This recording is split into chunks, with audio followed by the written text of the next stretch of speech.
नमस्कार सभी को। आज अपना जो टॉपिक डिस्कस करने वाले हैं अपन इस वीडियो में वो है फाइल सिस्टम।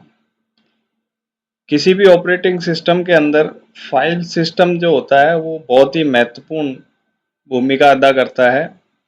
उसका एक वाइटल रोल होता है, क्योंकि जो भी इंफॉर्मेशन आप अपने सिस्टम के अंदर स्टोर करते हैं वो फाइल्स के रूप में स्टोर होती है। यहाँ तक कि सिस्टम की खुद की जो रिलेटेड डेटा होता है जिससे सिस्टम जो है फंक्शन करता है और आपके लिए उपयोगी बनता है, वो भी फाइलों के रूप में ही स्टोर होता है। तो इसलिए ऑपरेटिंग सिस्टम का एक बहुत ही महत्वपूर्ण भाग ये है। फाइल सिस्टम फाइल के नाम रखने के लिए, फाइल को स्टोर करने के लिए, स्टोर्ड फाइल को वापस रिट्रीव करने के लिए, फाइल को copy, paste, edit, delete, name, rename, ऐसे सभी कार्यों के लिए फाइल सिस्टम जो है हमको फैसिलिटी उपलब्ध कराता है। फाइल सिस्टम के को काम में लेने के लिए सबसे पहले हमें उस फाइल सिस्टम को सेकेंडरी स्टोरेज डिवाइस जो हमारी हार्ड डिस्क है या हमारा पेन ड्राइव है या फ्लोपी सीडी, जो भी हम स्टोरेज डिवाइस काम में ले रहे हैं, सबसे पहले फाइल सिस्टम को उसके ऊपर अरेंज करना पड़ता है। ठीक है, इस चीज को हम कहते हैं पार्टीशन, है ना। और उसके बाद में जब ये काम हो जाता है तो हम उस जगह को फॉर्मेट करते हैं, मतलब जमाते हैं या व्यवस्थित करते हैं, ताकि हमारे डेटा जो है वो उसके अंदर आसानी से स्टोर हो जाए और जब भी हमें ज़रूरत पड़े हम उसे वापस रिट्रीव या प्राप्त कर पाएं। ठीक है, ये कॉन्सेप्ट आप इस तरीके से समझ सकते हो कि मान लीजिए कोई लैंड का टुकड़ा है, कोई प्लॉट है, वो आप ये मान लीजिए कि वो एक सेकेंडरी स्टोरेज डिवाइस है। ठीक है, अब आप उसके ऊपर क्या करते हो, एक बिल्डिंग बनाते हो और बिल्डिंग बना के उसमें अलग अलग कमरे बनाते हो अपने उपयोग के हिसाब से। तो ये कहलाता है पार्टीशन करना। फिर उसके बाद में आप उसके अंदर फर्नीचर फिट करते हो, फ्लोरिंग, सीलिंग, ये सारी चीजें करते हो। तो ये हो गया उसको फॉर्मेट करना, अपने लिए उपयोगी बनाना। ठीक है, बहुत ही सरल शब्दों में मैंने आपको समझाने का प्रयास किया है इस चीज को। दूसरे शब्दों में यदि हम इसे समझने का प्रयास करें तो आप इस तरीके से समझिए कि आपके पास में बहुत सारी किताबें हैं और आपने उनको किसी अलमीरा के अंदर रख रखा है, बिना किसी तरकीब के, बिना किसी फॉर्मेट के। तो आपको वो उनमें से किसी पर्टिकुलर किताब को ढूंढने के लिए काफ़ी समय लगेगा और काफ़ी ज़्यादा मेहनत आपको करनी पड़ सकती है। इसी तरीके से अब फाइल सिस्टम कैसे हेल्प करेगा हमारी, यदि आपने लाइब्रेरी को देखा हो तो लाइब्रेरी के अंदर अलग अलग सेक्शन होते हैं और उन सेक्शंस में अलग अलग रैक होती है। ठीक है, तो ये जो सेक्शन जो होते हैं उनको आप पार्टीशन मानो, और जो रैक होती हैं जिसमें पर्टिकुलर सब्जेक्ट्स की किताबें जो हैं वो जमाई हुई होती हैं, व्यवस्थित की हुई होती हैं, उनको आप फॉर्मेट किया हुआ मानो। ठीक है, तो फाइल सिस्टम जो है वो आप एक तरीके से कह सकते हैं कि बुक कीपिंग टाइप एक सिस्टम होता है, जो ऐसे टूल उपलब्ध कराता है हमें, ऐसी यूटिलिटीज उपलब्ध कराता है हमें, जिससे हम स्पेस मैनेजमेंट कर सकते हैं, डेटा को एनक्रिप्ट कर सकते हैं, डेटा का एक्सेस कंट्रोल कर सकते हैं, डेटा की इंटीग्रिटी बनाई हुई रख सकते हैं। इन सभी के लिए फाइल सिस्टम ही जिम्मेदार होता है। अब जैसा कि आप स्क्रीन पे देख पा रहे हैं, मैंने दो फिगर आपके सामने रखे हैं। जो पहला फिगर है जिसके अंदर ये फाइल सिस्टम को मैंने पार्टीशन, आपको दिखाई दे रहे होंगे पार्टीशन 1, 2 से लेकर n तक, उसके अलावा ये रिजर्व्ड सेक्शन दिख रहा होगा। और जो दूसरा चित्र है, जो दूसरा फिगर है, उसके अंदर ऑपरेटिंग सिस्टम, वही फाइल सिस्टम है लेकिन अलग तरीके से अरेंज हो रहा है। जैसे ऑपरेटिंग सिस्टम है, यूजर फाइल्स है एक सेक्शन के अंदर, और एक सेक्शन के अंदर स्वैप एरिया है। ठीक है, तो अब अपन इसको समझते हैं। पार्टीशन, सबसे पहले तो पार्टीशन क्या होता है, एक तो आप नोट करते रहें साथ के साथ, क्योंकि मैं जो आपको बता रहा हूं उनसे कई क्वेश्चन भी बनते हैं और काफी महत्वपूर्ण टर्म्स अपन को क्लियर होती है। तो पार्टीशन क्या होता है, पार्टीशन होता है स्टोरेज डिवाइस के स्पेस को स्प्लिट करना लॉजिकल सेक्शंस के अंदर या रीजन्स के अंदर। ठीक है, और वो जो सेक्शन हमने बनाए हैं वो एक दूसरे से लॉजिकली अटैच होते हैं, लेकिन वो सेपरेटली अपना एक फिजिकल अस्तित्व भी रखते हैं। पार्टीशन एक लॉजिकल प्रक्रिया है, फॉर्मेटिंग भी एक लॉजिकल प्रक्रिया है। इसमें जो सेकेंडरी स्टोरेज है उसमें कोई परिवर्तन नहीं होता है। ऐसा नहीं है कि हम उसे तोड़ देते हैं या उसके बीच में कोई अलग से कोई एलिमेंट लगा देते हैं, ऐसा नहीं होता है। ये सारा सब कुछ लॉजिकल होता है और लॉजिकली हम इसको अरेंज करते हैं, अपने डेटा के लिए तैयार करते हैं। तो जो फिगर 1 में अपन देख पा रहे हैं, जो ये रिजर्व्ड एरिया है, जो पार्टीशन हमने डिस्क के किए हैं उनका जो पहला एरिया है वो रिजर्व्ड एरिया है। वो ऑपरेटिंग सिस्टम उसके अंदर आपके डिस्क के मेटा डेटा को, फाइल सिस्टम के मेटा डेटा को स्टोर करता है और कुछ इंफॉर्मेशन वहां पे रखता है आपके फाइल सिस्टम में कैसे अरेंजमेंट किए हैं और क्या क्या फैसिलिटीज वो उपलब्ध करा रहा है और किस प्रकार करा रहा है, क्या क्या टूल्स उपलब्ध करा रहा है, वो सारी चीजें जो है इस रिजर्व्ड पार्टीशन के अंदर स्टोर रहती हैं। दूसरा जो आप फिगर देख रहे हैं जिसमें ऑपरेटिंग सिस्टम पार्टीशन के अंदर तीन भाग बताए हुए हैं, ऑपरेटिंग सिस्टम, यूजर फाइल्स और स्वैप। ये यूनिक्स लाइक ऑपरेटिंग सिस्टम के अंदर, लाइनेक्स लाइक ऑपरेटिंग सिस्टम्स के अंदर ये काम में आते हैं। इसमें पहले पार्ट के अंदर ऑपरेटिंग सिस्टम खुद स्टोर होता है, दूसरे पार्ट के अंदर यूजर जो होते हैं उस सिस्टम के, उनसे संबंधित जो फाइलें हैं वो स्टोर होती हैं, और तीसरा स्वैप पार्टीशन है।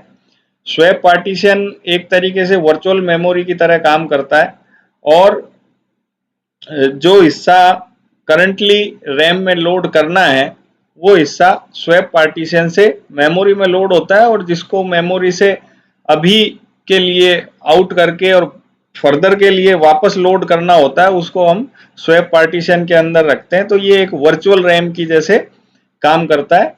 ये जो तरीका है ये लाइनेक्स और यूनिक्स लाइक ऑपरेटिंग सिस्टम के अंदर काम में आता है, लेकिन विंडोज और मैक के अंदर भी ऐसे ही जो है फाइल सिस्टम अरेंज होता है, लेकिन उसमें स्वैप एरिया का कोई कॉन्सेप्ट काम में नहीं लिया जाता। वहां पर हम वर्चुअल मेमोरी के लिए स्पेस क्रिएट करते हैं सेपरेटली, और वो यूजर पे डिपेंड करता है कि वो कितना करना चाहता है। मिनिमम जो उसका डिफॉल्ट जो वैल्यू होती है वो होती है 4096 बाइट, यानी 4 MB के आसपास। इसको आप अपने डिस्क की कैपेसिटी के अनुसार और ऑपरेटिंग सिस्टम के अनुसार आप इसको कम या ज़्यादा कर सकते हैं। ठीक है, अब पार्टीशन के अंदर मैं आपको एक टूल बता देता हूँ, वो आप नोट कर लें।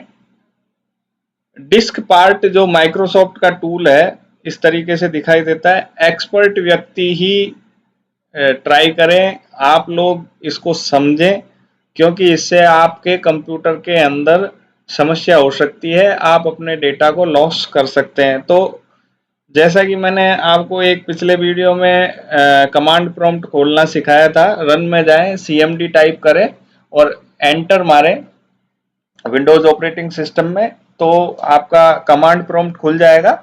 उस कमांड प्रॉम्प्ट के ऊपर आपको टाइप करना है डिस्क पार्ट, DISKPART, बिना स्पेस के, और एंटर मारें। जैसे ही आप एंटर दबाएंगे तो इस तरीके की स्क्रीन आपको दिखाई देगी।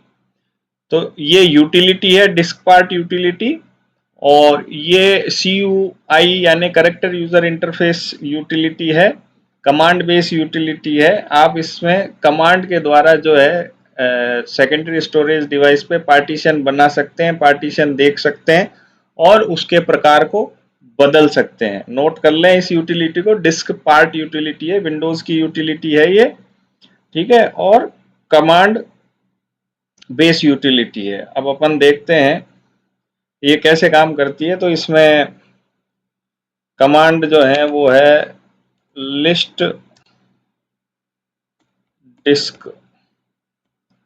अब ये देखिए, ये कमांड क्या करती है, डिस्क आपके सिस्टम में कितनी डिस्क लगी हुई है ये बताती है। जैसे इस सिस्टम के अंदर एक ऑनलाइन स्टोरेज है, यानी एक स्टोरेज अभी चालू है और वो इतने जीबी की है, ये साइज लिखा हुआ आ रहा है, स्टेटस ऑनलाइन आ रहा है, डिस्क 0, ठीक है, और फ्री स्पेस उसके अंदर इतना है, ये सारी आ रही है। जीपीटी के बारे में और डायनेमिक के बारे में अपन बाद में बात करेंगे, ठीक है। दूसरा इसका जिस डिस्क को एक से ज़्यादा डिस्क होती तो यहाँ डिस्क 0 के बाद डिस्क 1, डिस्क 2 इस तरीके से लिखा हुआ आता और बाकी की इंफॉर्मेशन आती है उसकी।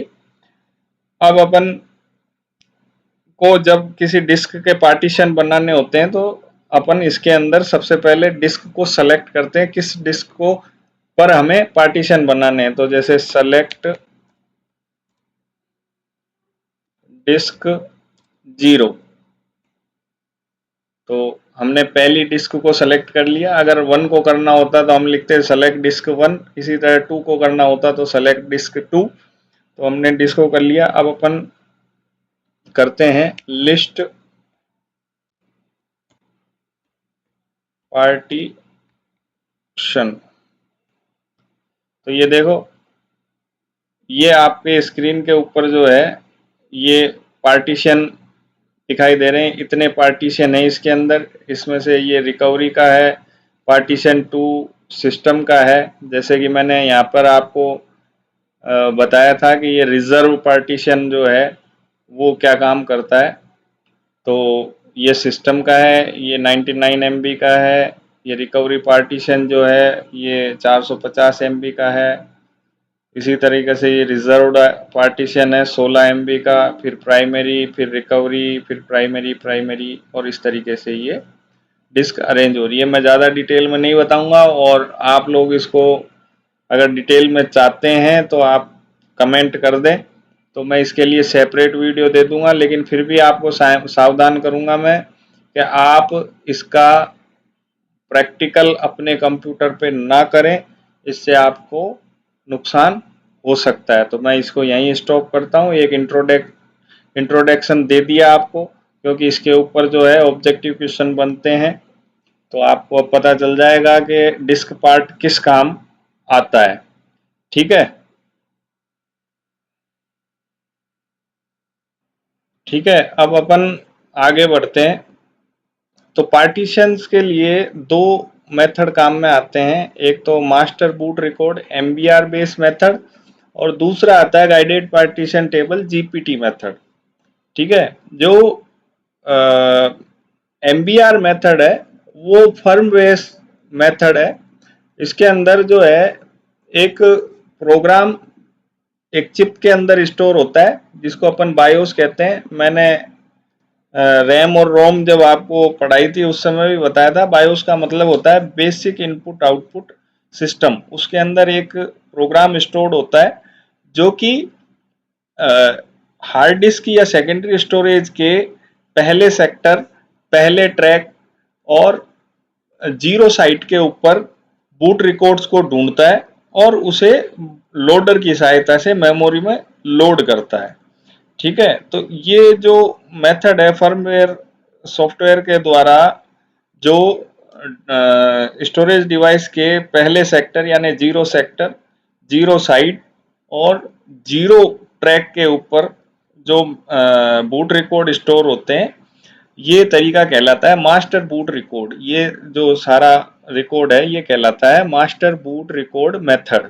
ठीक है। और एम्बेडेड जो सॉफ्टवेयर्स होते हैं, यानी कि किसी इलेक्ट्रॉनिक डिवाइस में स्टोर लो लेवल जो सॉफ्टवेयर्स होते हैं उनको हम कहते हैं फर्मवेयर, ठीक है। और ये फर्मवेयर जो है कीबोर्ड, प्रिंटर, बायोस, इन सभी के अंदर जो है अलग अलग काम करने के लिए स्टोर होते हैं। इन फर्मवेयर्स के लिए जो हार्डवेयर मैन्युफैक्चरर्स हैं वो दो मेथड काम में लेते हैं। एक तो लेते हैं बायोस मेथड, जैसे कि मैंने आपको अभी बताया था। एक तो काम में लेते हैं BIOS method, BIOS BIOS method इसके अंदर, और दूसरा इसमें काम में लेते हैं UEFI मेथड, यानी unified extendable firmware interface. Note कर लें, यूनिफाइड एक्सटेंसिबल फर्मवेयर इंटरफेस, ठीक है, UEFI। ये दो मेथड काम में लेते हैं और ये नॉन वॉलेंटाइन मेमोरी लाइक रोम के अंदर स्टोर होते हैं। ज़्यादातर ये जो रोम होती है वो कंप्यूटर के मदरबोर्ड के ऊपर, या जिसको दूसरी भाषा में कहें, दूसरे शब्द में कहें तो मेन बोर्ड के अंदर लोकेट होती है। तो MBR मेथड के अंदर सबसे पहले बायोस में स्टोर्ड जो प्रोग्राम होता है वो पावर ऑन होने के बाद में एग्जीक्यूट होता है, और वो कंप्यूटर से अटैच सभी डिवाइसेस को चेक करता है। इसको कहते हैं POST process, power on self test process. और ये खुद को और सिस्टम से जुड़े हुए सभी पेरिफेरल्स को चेक करता है। चेक करने के बाद में ये सेकेंडरी स्टोरेज पे जाता है, और वहाँ पर जो है ये बूट रिकॉर्ड्स को ढूंढता है, और बूट रिकॉर्ड्स को ढूंढ के ऑपरेटिंग सिस्टम को मेमोरी में लोड करता है, और लोड करने के बाद में सारा कंट्रोल जो है वो ऑपरेटिंग सिस्टम को दे देता है। अगर नेटवर्क बेस्ड एनवायरनमेंट है और किसी नेटवर्क मशीन को बूट करना होता है, तो ये जो फर्मवेयर होता है ये प्री ओएस एनवायरनमेंट में काम करता है, और बूट रिकॉर्ड को ढूंढ के ऑपरेटिंग सिस्टम को वहां पे लोड करने का काम करता है। अब जैसा कि आप पहले फिगर के अंदर देख पा रहे हैं, MBR मेथड यानी मास्टर बूट रिकॉर्ड मेथड के अंदर क्या क्या चीजें होती है, क्या क्या कंटेंट होते हैं। पहली बात तो ये फर्स्ट सेक्टर के अंदर स्टोर होता है ना। दूसरी बात, इसके अंदर एक बूट लोडर होता है। बूट लोडर क्या होता है? बूट लोडर एक छोटा सा सॉफ्टवेयर होता है, एक सिंपल प्रोग्राम होता है जो बूटिंग की फर्स्ट स्टेज को, बूटिंग प्रोसेस को चालू करने के लिए काम में आता है। दूसरा इसके पास जो कंटेंट होता है वो होता है पार्टीशन टेबल। आपकी डिस्क को कितने पार्टीशन में बांटा गया है ये इंफॉर्मेशन भी इसी सेक्टर के अंदर होती है। ये जो MBR सेक्टर होता है ये टोटल 512 बाइट का होता है। उसके अंदर से जो बूट लोडर वाला पार्ट है वो 334 बाइट से 434 बाइट से 446 बाइट के बीच में होता है, और 64 बाइट जो हैं वो पार्टीशन टेबल के लिए काम में आते हैं। इसी चीज को मैंने नीचे वाले फिगर के अंदर आपको बताने का प्रयास किया है। MBR वाला सेक्टर ये है। उसके बाद में आपके पार्टीशंस चालू होते हैं जो N तक जाते हैं। MBR और पार्टीशन के बीच में 1 MB का एक खाली जगह होती है, एक स्पेस होता है जिसको कहते हैं MBR गैप। अब ये MBR गैप क्या करता है? ये जो बूट लोडर होता है इसको फर्स्ट स्टेज बूट लोडर कहते हैं, जो एक सिंपल प्रोग्राम है और ये बूटिंग प्रोसेस को इनिशलाइज करने के काम में आता है नेक्स्ट स्टेज के लिए, ठीक है। और जो आपका MBR गैप है जो 1 MB का होता है, इसको नोट करते जाए, 1 MB का होता है।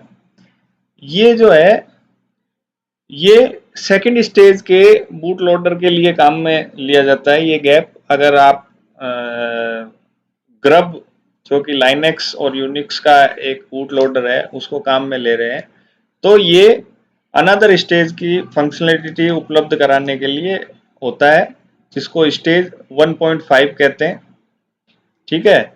और इसके अंदर क्या है कि फाइल सिस्टम के ड्राइवर्स होते। तो स्टेज 1.5 है वो, या कहें अपन ग्रब जो है वो क्या करता है कि फाइल के अरेंजमेंट को समझने के लिए काम में आता है, ऑपरेटिंग सिस्टम को लोड करने के लिए, ना कि ए सीरीज ऑफ इंस्ट्रक्शन को एग्जीक्यूट करने के लिए। यानी कि जो सेकंड स्टेज बूट लोडर है वो फाइल के ऊपर काम करता है, ना कि किसी प्रोसेस को एग्जीक्यूट करने के लिए। ठीक है। और जब ऑपरेटिंग सिस्टम बूट लोडर से लोड हो जाता है तो सारा कंट्रोल जो है ऑपरेटिंग सिस्टम को ट्रांसफर कर दिया जाता है। तो आप 2-3 बातें ग्रब के बारे में भी नोट कर लें। ग्रब जो है वो GNU पब्लिक लाइसेंस के अंतर्गत एक फ्री सॉफ्टवेयर है और मल्टी बूट लोडर है, जिसको आप ग्रब के नाम से जानते हैं। वैसे इसकी फुल फॉर्म जो होती है वो होती है ग्रांड यूनिफाइड बूट लोडर। ठीक है। इसका इम्प्लीमेंटेशन एक ओपन सोर्स के रूप में किया गया था एरिक स्टीफन बोलेन के द्वारा। ठीक है। और ये ओपन सोर्स में आता है और लाइनक्स बेस्ड सिस्टम के अंदर ये बूट लोडर काम में लिया जाता है। जो मैंने आपको GNU बोला, इसका मतलब होता है not a Unix. GNU not a Unix, या कह सकते हैं likely to be a Unix, यानी कि ये सेकंड लेवल बूट लोडर भी रखता है अपने पास में, जो कि कैपेबल होता है फाइल के साथ वर्किंग करने के लिए। ठीक है। जो मास्टर बूट रिकॉर्ड मेथड है, इसकी कुछ लिमिटेशंस होती हैं, जैसे कि इसमें आप मैक्सिमम 4 प्राइमरी पार्टीशंस बना सकते हैं। अगर इससे आपको ज़्यादा बनाने होंगे तो उसके लिए आपको एक्सटेंडेड पार्टीशन के बेस पे काम करना होगा और लॉजिकल पार्टीशंस बनेंगे, प्राइमरी पार्टीशन नहीं बनेंगे। मेजरली पार्टीशंस को 3 टाइप्स में बांटा गया है। पहला प्राइमरी पार्टीशन, दूसरा एक्सटेंडेड पार्टीशन और तीसरा होता है नॉन डोस्क पार्टीशन। ठीक है। तो जो प्राइमरी पार्टीशन है वो ऑपरेटिंग सिस्टम के डायरेक्ट काम में आता है। इसको आप इस तरीके से समझ सकते हैं कि आपके कंप्यूटर में जो C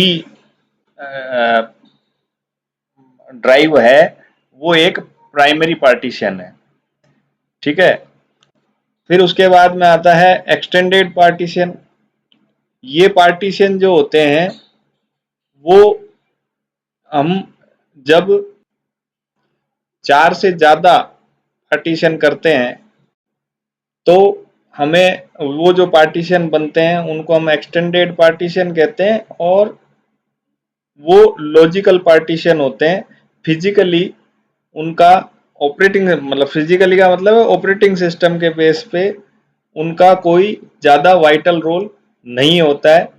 आप इसको एक अगर आपका कभी ध्यान गया हो तो विंडोज ऑपरेटिंग सिस्टम में जो है वो पहला पार्टीशन C होता है। अब प्रश्न ये उठता है कि इस विंडोज ऑपरेटिंग सिस्टम के अंदर पहला पार्टीशन जहाँ पे विंडो इंस्टॉल होती है, आपका ऑपरेटिंग सिस्टम जहाँ पर इंस्टॉल होता है, वो C क्यों होता है, A और B क्यों नहीं होता है? तो ये जो बात है ये जब अपन पीछे जाएंगे कंप्यूटर की जनरेशन्स में तो वहाँ पे A ड्राइव और B ड्राइव जो है वो फ्लॉपी के लिए काम में आता था, और A ड्राइव जनरली सबसे पहले चेक किया जाता था बायोस के द्वारा, क्योंकि उस समय हार्ड डिस्क जो थी वो पहले तो उपलब्ध नहीं थी, और जब वो उपलब्ध हुई तो इतनी बड़ी नहीं होती थी। जो हमारा डोस ऑपरेटिंग सिस्टम था उसके ऊपर जो है कंप्यूटर्स काम करते थे और वो फ्लॉपी के अंदर आता था। तो इसलिए पहला A और B जो पार्टीशन है वो फर्स्ट बूट के काम में आता है। सबसे पहले बायोस वहां चेक करता है MBR को, मास्टर बूट रिकॉर्ड को, और वो ना मिलने पे फिर वो एक एक लेटर आगे की तरफ बढ़ता है। इसीलिए जो है विंडोज जो है वो C ड्राइव पे इंस्टॉल होती है। और जो तीसरा टाइप है अपने पार्टीशन का, नॉन डोस्क पार्टीशन, ये जो है वो डिस्क का वह हिस्सा होता है या वह पार्टीशन होता है जो किसी दूसरे ऑपरेटिंग सिस्टम के काम में लेने के लिए बनाया जाता है। यहाँ पे ये बात ध्यान रखने की है कि ऑपरेटिंग सिस्टम को इंस्टॉल करने के लिए डिस्क में प्राइमरी पार्टीशन होना बहुत ज़रूरी है। प्राइमरी पार्टीशन के बिना ऑपरेटिंग सिस्टम जो है या विंडोज जो है वो आपके कंप्यूटर में इंस्टॉल नहीं की जा सकती है। ये एक एक्टिव पार्टीशन होता है। जब अपन डॉस ऑपरेटिंग सिस्टम की बात करें, जैसे अभी मैंने आपको पार्टीशन बनाने के लिए जो है एक यूटिलिटी बताई थी डिस्क पार्ट, इसी तरीके से डॉस ऑपरेटिंग सिस्टम में एक एफ डिस्क जो है वो यूटिलिटी काम में आती थी, लेकिन अब वर्तमान में उसका कोई उपयोग नहीं रहा क्योंकि वो 2 GB से ज़्यादा क्या पार्टीशन नहीं बना सकती थी। और जो तीसरी लिमिटेशंस थी MBR मेथड की, वो ये था कि यदि आपका मास्टर बूट रिकॉर्ड किसी कारण से करप्ट हो गया तो आपका ऑपरेटिंग सिस्टम लोड नहीं होगा और आपका कंप्यूटर जो है वो आपको रीइंस्टॉल करना पड़ेगा या आपके बूट रिकॉर्ड को रिकवर करना पड़ेगा। तो इन लिमिटेशंस को दूर करने के लिए जीपीटी मेथड काम में लिया गया, जो कि UEFI बेस पर काम करता है। इसमें पहला पार्ट जो है वो MBR की तरह ही होता है। बायोस से जो है वो फर्स्ट सेक्टर पर जो रिकॉर्ड है वहां से जो है सेकंड लोडर को बूट लोडर को कंट्रोल ट्रांसफर किया जाता है। और इस जीपीटी मेथड के अंदर जो MBR होता है उसको कहा जाता है प्रोटेक्टिव MBR, यानी प्रोटेक्टिव मास्टर बूट रिकॉर्ड।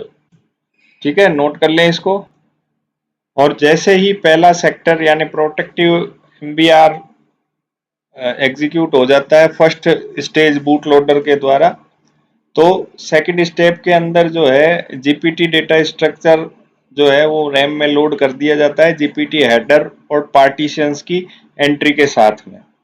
ठीक है, इसके बाद में जो जीपीटी की एंट्रीज होती है, जो जीपीटी का हेडर होता है वो जो है स्टोरेज के, जो आपकी सेकेंडरी स्टोरेज है उसके लास्ट के अंदर एक बैकअप एंट्री करता है, जिसके कारण यदि कोई करप्शन होता है तो उसको रिकवर किया जा सके, तो इसको कहते हैं सेकेंडरी जीपीटी। तो अपन इसके स्ट्रक्चर को एक बार देख लेते हैं ताकि आपका कॉन्सेप्ट क्लियर हो जाए।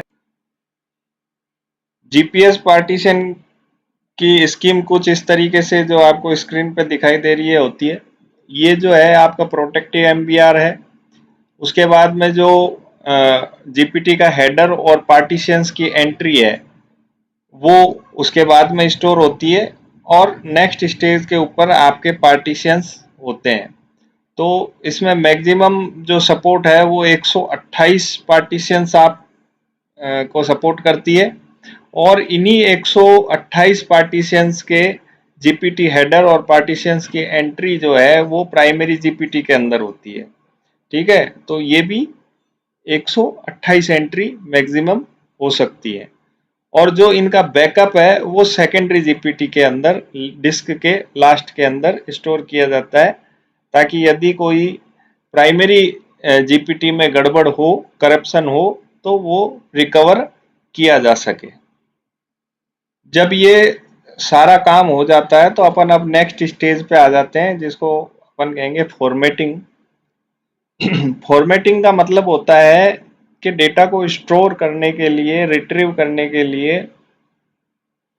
यानी फाइल्स को आपके हार्ड डिस्क या सेकेंडरी स्टोरेज के अंदर कैसे स्टोर करेंगे, क्या उसकी नेमिंग हो सकती है, क्या क्या कैरेक्टर्स उनके नाम में काम में आ सकते हैं, कितनों का किस साइज का ब्लॉक जो है एक डेटा ब्लॉक को स्टोर करने के लिए फाइल के को काम में लेना है, इन सभी के लिए डेटा स्ट्रक्चर बनाना और फाइल्स का मेटा डेटा स्टोर करने के लिए, फाइल्स को मैनेज करने के लिए पार्टीशन के ऊपर एंट्रीज करना, ये जो प्रोसेस होता है इसको हम कहते हैं फॉर्मेटिंग।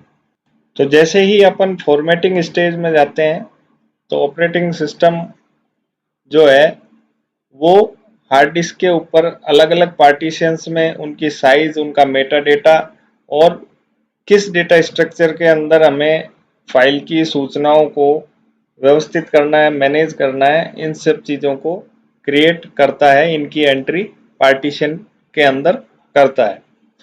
अब जब अपन ये सारे काम कर रहे होते हैं। तो मैंने आपको यदि याद हो तो फेट 16 और फेट 32 के बारे में बताया था।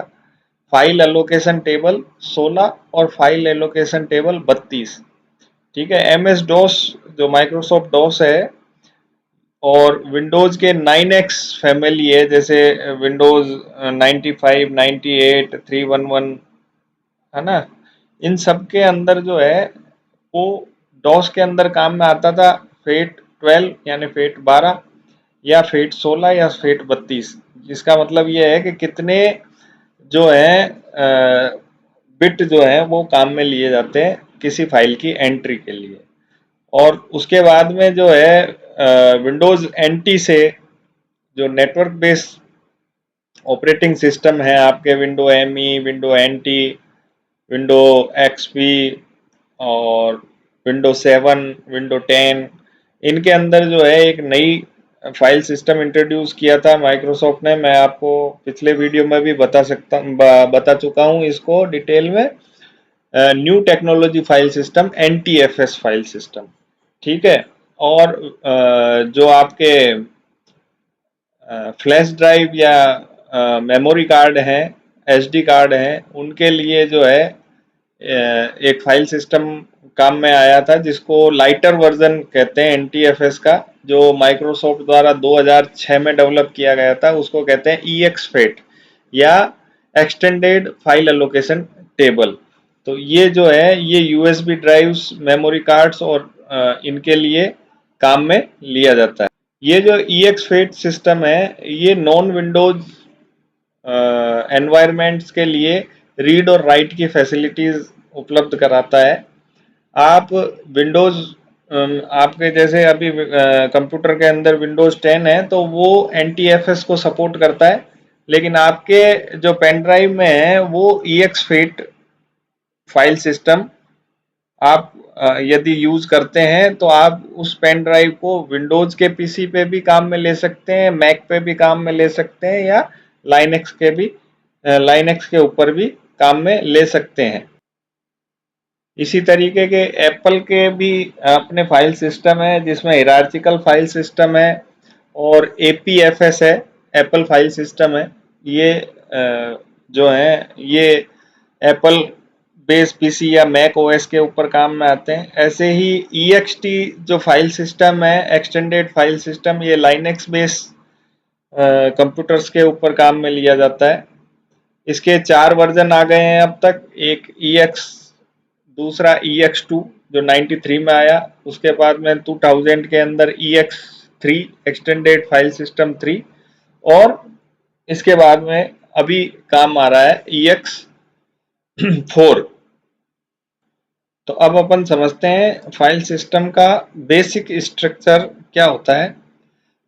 आर्किटेक्चर जो है फाइल सिस्टम का वो आपको स्क्रीन पे दिखाई दे रहा है। ये 3 पार्टों में बटा हुआ था। यहाँ देखो, ये आपका फिजिकल मीडियम है, ये आपकी डिस्क है जहाँ पर आपका डेटा फिजिकली स्टोर होता है। अब जो फाइल सिस्टम है इसकी 3 लेयर्स हैं, जिसमें से पहली लेयर है फिजिकल फाइल सिस्टम या फिजिकल लेयर। ये जो लेयर होती है वो रेस्पॉन्सिबल होती है डिस्क के ऊपर डेटा को स्टोर करने के लिए और डिस्क से डेटा को रिट्रीव यानी प्राप्त करने के लिए। फिजिकल लेयर जो है या फिजिकल फाइल सिस्टम जो है वो डायरेक्टली डील करता है हार्डवेयर के साथ में, यानी आपके स्टोरेज डिवाइस के साथ में, डिवाइस ड्राइवर्स को काम में लेकर। सेकंड लेयर जो है वो फाइल सिस्टम की वो वर्चुअल है। ये एक ब्रिज की जैसे काम करता है different kind of file system के बीच में। जैसे मान लीजिए अभी मैंने पहले भी आपको जो अभी पहले उदाहरण दिया है कि आपके कंप्यूटर के अंदर NTFS फाइल सिस्टम है और आपके पेन ड्राइव में कोई दूसरा फाइल सिस्टम है, लेकिन वो सपोर्ट करता है आपके ऑपरेटिंग सिस्टम के द्वारा। तो आप जब पेन ड्राइव के अंदर अपने कंप्यूटर में और कंप्यूटर से अपने पेन ड्राइव में जब कोई फाइल या फोल्डर को कॉपी पेस्ट करते हैं तो आपको ये जानने की जरूरत नहीं है कि वो दूसरे फाइल सिस्टम में किस तरीके से कॉपी या पेस्ट किया जाएगा। आप सिंपली जैसे आप अपने सिस्टम में काम में लेते हैं उसी तरीके से आप उसमें भी कॉपी पेस्ट कर सकते हैं। तो ये एक लॉजिकल व्यू हुआ जो यूजर को ये दिक्कत नहीं आने देता है कि यदि दूसरा फाइल सिस्टम है तो आपको अपना मेथड किस तरीके से काम में लेना है। कॉपी पेस्ट करने के लिए आप अपने सिस्टम की जैसे ही उसमें कर सकते हो। ये कैपेबिलिटीज जो है वो वर्चुअल फाइल सिस्टम के अंतर्गत आती है। अब जो तीसरी लेयर है लॉजिकल फाइल सिस्टम, ये लॉजिकल फाइल सिस्टम जो होता है ये आपको एक एनवायरनमेंट उपलब्ध कराता है जो डायरेक्ट यूजर से इंटरेक्ट करता है। जिस तरीके से आप विंडोज में एक्सप्लोरर या माई कंप्यूटर खोल के और उसमें आप अपने डायरेक्टरीज को क्रिएट करते हैं, किसी सॉफ्टवेयर के अंदर आप सॉफ्टवेयर के द्वारा आप किसी फाइल को सेव करते हैं या ओपन करते हैं, तो वो जो इंटरफेस जो आपको उपलब्ध होता है वो फिजिकली या लॉजिकली कहीं रिलेट नहीं करता है। वो डिपेंड करता है आपके एनवायरनमेंट के ऊपर कि आप ग्राफिकल यूजर इंटरफेस काम में ले रहे हैं तो आपको फाइल और फोल्डर्स किस फॉर्मेट में दिखाई देंगे, किस स्टाइल में दिखाई देंगे और आप उन पे किस तरीके से जो है कमांड्स अप्लाई कर सकते हैं। अगर आप करेक्टर यूजर इंटरफेस या CUI काम में ले रहे हैं तो वहां पर आप किसी फाइल और डायरेक्टरी को किस तरीके से स्क्रीन के ऊपर देख पाएंगे, किस फॉर्मेट में किस स्टाइल में देख पाएंगे, ये जो लॉजिकल फाइल सिस्टम है ये रिलेट करता है। अब जो फाइल सिस्टम है उसका एसेंशियल पार्ट या बेसिक पार्ट जो है जिसके लिए हम ये सारी चीजें करते हैं वो है फाइल। और फाइल को स्टोर करने के लिए उसकी कुछ इंफॉर्मेशन जो है वो हमें FS यानी फाइल सिस्टम के अंदर स्टोर करनी पड़ती है। तो वो क्या क्या होती है ये देखते हैं अपन। फाइल से रिलेटेड जो इंफॉर्मेशन है जैसे फाइल की साइज क्या है, वो कब बनाई गई, टाइम स्टैम्प या कब मॉडिफाई की गई। उसके अलावा फाइल का ओनर कौन है, किसके द्वारा बनाई गई। फाइल का मोड क्या है, वो रीड राइट की जा सकती है या केवल रीड की जा सकती है या मॉडिफाई की जा सकती है और किसके द्वारा की जा सकती है ये इंफॉर्मेशन।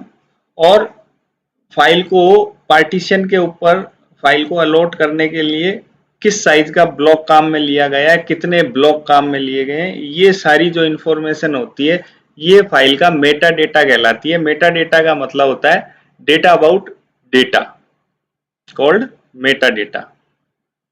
ठीक है। अब जब यूनिक्स बेस्ड सिस्टम है तो वो किसी भी फाइल के डेटा को या डेटा स्ट्रक्चर को स्टोर करने के लिए आईनोड काम में लेता है।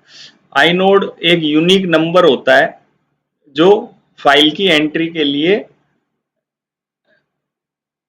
अलॉट किया जाता है। ठीक है। ये आईनोड जो है वो एक टेबल के रूप में स्टोर्ड होते हैं जिनको कहते हैं आईनोड टेबल। और हर फाइल जो है वो स्टोरेज डिवाइस के ऊपर अपना एक आईनोड रखती है और जो ब्लॉक्स की इंफॉर्मेशन इसके आईनोड के अंदर जो स्टोर होती है, तो जितने भी ब्लॉक्स जो हैं वो किसी फाइल को अलॉट किए गए हैं उसके एड्रेस जो हैं वो एक डेटा स्ट्रक्चर के अंदर स्टोर होते हैं आईनोड के, उसको कहते हैं एक्सटेंट्स। और हर एक्सटेंट के अंदर जो है वो फर्स्ट डेटा ब्लॉक जो अलॉट किया गया है फाइल को वो कंटिन्यूअस ब्लॉक्स के फॉर्मेट के अंदर स्टोर किए जाते हैं। तो ये आईनोड वाला जो सिस्टम है वो लाइनेक्स और यूनिक्स बेस्ड सिस्टम पे का ऑपरेटिंग सिस्टम पे काम में आते हैं। यदि अपन NTFS या विंडो बेस्ड सिस्टम पे यदि बात करें तो वो MFT डेटा स्ट्रक्चर को काम में लेती है। MFT का मतलब है मास्टर फाइल टेबल। NTFS के अंदर जो फाइल की इंफॉर्मेशंस को जो मेटा डेटा होता है फाइल की इंफॉर्मेशंस का वो MFT के रूप में स्टोर किया जाता है। विंडोज या मैक OS के अंदर यदि आप किसी फाइल का मेटा डेटा ढूंढना चाहते हैं तो आप उस फाइल पर राइट क्लिक करके और विंडोज के अंदर प्रॉपर्टीज और मैक OS के अंदर गेट इन्फो ऑप्शन में जाके आप उस फाइल का मेटा डेटा देख सकते हैं। और लाइनेक्स बेस्ड सिस्टम के लिए यदि आप आइनोड इंफॉर्मेशन या मेटा डेटा देखना चाहते हैं किसी फाइल का, तो डीएफ कमांड जो है काम में ली जाती है। तो ये तो हुआ फाइल का मेटा डेटा। अब अपन आते हैं स्पेस मैनेजमेंट की तरफ। फ्री स्पेस और यूज्ड स्पेस को कैसे मैनेज किया जाता है, तो ये कुछ पार्ट आपके सामने है। स्पेस मैनेजमेंट में जो सबसे बेसिक पार्ट है वो है कि स्टोरेज डिवाइस को फिक्स साइज ऑफ ब्लॉक्स के अंदर डिवाइड किया जाता है, जिसको कहते हैं सेक्टर्स। ठीक है, और ये मिनिमम स्टोरेज यूनिट होती है स्टोरेज डिवाइस की, जो 512 बाइट से लेकर 4096 बाइट्स तक हो सकती है एडवांस वर्जन के यदि फाइल सिस्टम है। और ये जो है स्टोरेज यूनिट के हाई लेवल कॉन्सेप्ट्स हैं जो ब्लॉक से बन के मिलते हैं, सॉरी ब्लॉक से मिलकर बनते हैं। और यहाँ ध्यान देने वाली बात यह है कि जो एक ब्लॉक है उसके अंदर मल्टीपल सेक्टर्स हो सकते हैं। ब्लॉक जो हैं वो फाइल की साइज पे डिपेंड करते हैं। एक फाइल को एक या एक से ज्यादा ब्लॉक भी अलॉट किया जा सकता है। जो ब्लॉक है उसके लिए जो डेटा स्ट्रक्चर कॉमनली यूज में आता है, थोड़ा बहुत डिपेंड करता है ऑपरेटिंग सिस्टम के ऊपर, लेकिन जो बेसिक कॉन्सेप्ट है वो मैं आपको बता देता हूँ। एक होता है सुपर ब्लॉक, एक होता है ब्लॉक डिस्क्रिप्टर, एक आईनोड बिटमैप, एक ब्लॉक बिटमैप, एक आईनोड टेबल, और एक होता है डेटा ब्लॉक्स। अब ये क्या क्या होते हैं अपन इनको जान लेते हैं। जो सुपर ब्लॉक होता है इसके अंदर एंटायर फाइल सिस्टम का मेटा डेटा होता है, यानी कि टोटल नंबर ऑफ ब्लॉक्स कितने हैं फाइल सिस्टम में, टोटल ब्लॉक्स कितने हैं ब्लॉक ग्रुप के अंदर, आई नोड्स के अंदर। इस तरीके से पूरा मेटा डेटा जो है फाइल सिस्टम का वो सुपर ब्लॉक में होता है।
और जो डेटा ब्लॉक है यहाँ पर जो है एक्चुअल फाइल का जो डेटा हमने स्टोर किया सेव किया है वो यहाँ पे स्टोर होता है।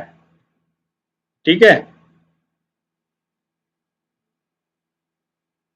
अब जो फाइल की साइज है वो दो चीजों को लेकर मेजर की जाती है। एक तो होता है फाइल की साइज या साइज ऑफ फाइल, और दूसरा होता है फाइल साइज ऑन डिस्क या साइज ऑन डिस्क।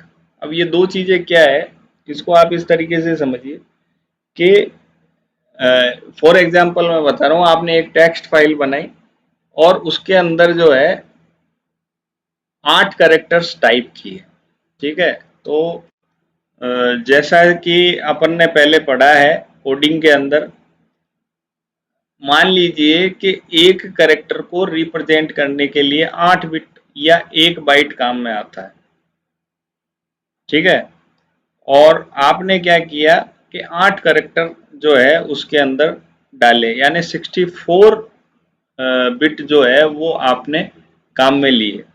तो अब जो ये फाइल की साइज है वो कितनी हुई, उसके डेटा स्ट्रक्चर को मिला लें अगर साथ में, या अपन उसको एक बार छोड़ देते हैं समझने के लिए। और जो आपका ब्लॉक, जो आपको फाइल को स्टोर करने के लिए जो ब्लॉक आप काम में ले रहे हैं, वो मान लीजिए आप ले रहे हैं 48 बाइट का। ठीक है, अब आपकी 64 बाइट की जो है वो फाइल है साइज की, और आपने जो ब्लॉक काम में लिया वो लिया 48 बाइट का, है ना। तो अब ये कितने ब्लॉक अलॉट करेगी, 2 ब्लॉक अलॉट करेगी, है ना। लेकिन 64 बाइट के बाद में जो खाली स्पेस रह गया वो किसी और फाइल को स्टोर करने के लिए काम में नहीं आ रहा है।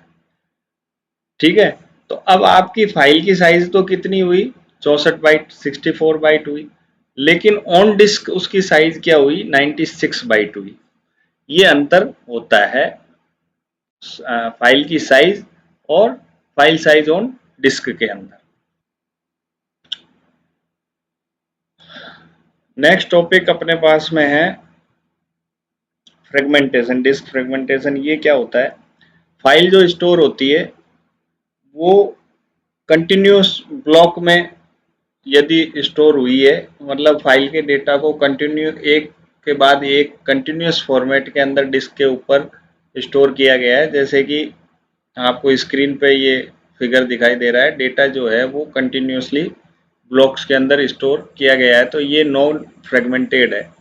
यदि कंटिन्यूस ब्लॉक उपलब्ध नहीं होते हैं तो फाइल को जहाँ जहाँ पर फ्री स्पेस होता है उनके ब्लॉक एंट्रीज को काम में लेकर फाइल को स्टोर करते हैं अलग अलग जगह पे, डिस्क के अलग अलग ब्लॉक्स के अंदर, जो जहाँ पे हमें खाली फ्री स्पेस मिला है।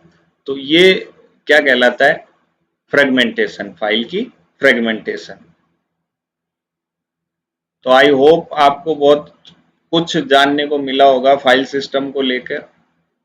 और अभी तक जितने भी जो हैं ट्यूटोरियल्स उपलब्ध हैं उनके अंदर से एक एक ये यूनिक वीडियो मैंने आपको दिया है। इतनी इन्फॉर्मेशन आपको एक साथ कहीं नहीं मिलेगी। और फाइल सिस्टम को ज़्यादातर स्टूडेंट्स लाइटली ले लेते हैं कि हाँ ठीक है, फाइल सिस्टम में से कोई ज़्यादा दिक्कत नहीं आएगी।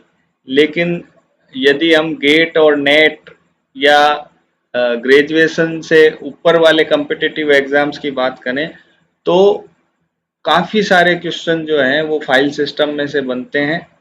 तो आप इसको क्लियर कॉन्सेप्ट करने के लिए नोट डाउन ज़रूर किया करें। इस वीडियो को मैं यहीं एंड कर रहा हूँ, और नेक्स्ट वीडियो के अंदर मैं फाइल सिस्टम से रिलेटेड जो क्वेश्चंस कंपटीशन एग्जाम्स में आ चुके हैं और जो आने की संभावना हो सकती है या जो क्वेश्चंस बनते हैं उनको लेके आऊँगा। तो आप कंटिन्यू टच में रहें, लाइक और सब्सक्राइब ज़रूर कर लें ताकि आपको जो है नेक्स्ट वीडियो की इन्फॉर्मेशन फटाफट मिल सके। प्रैक्टिस के लिए आप गूगल प्ले से मेरी ऐप्स जो हैं वो डाउनलोड कर सकते हैं। कंप्लीटली फ्री मटेरियल है, कोई उसमें चार्जेस नहीं है। आप उसमें मॉक टेस्ट, ऑनलाइन टेस्ट भी फ्री में दे सकते हैं। धन्यवाद।